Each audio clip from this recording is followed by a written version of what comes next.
Hey, if you ever need to do any work here on any of these pulleys, power steering pump replacement, air conditioner, bearing replacement, alternator replacement, or anything just to adjust this serpentine belt, you're going to always see reference to a serpentine belt tool to loosen the belt and to remove it.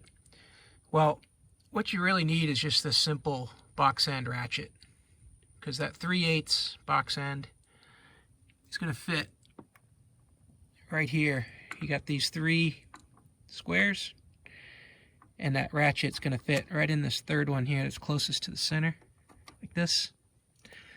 And then you can put a bar, let that go down there. You can put a bar on it. This is just a piece of 3/4 inch pipe on the end of your ratchet, like this. And then you can push on that, and you can see how I'm loosening the tensioner right there. And that allows me to do it fully and then pull that first pulley off the belt right there, that alternator pulley.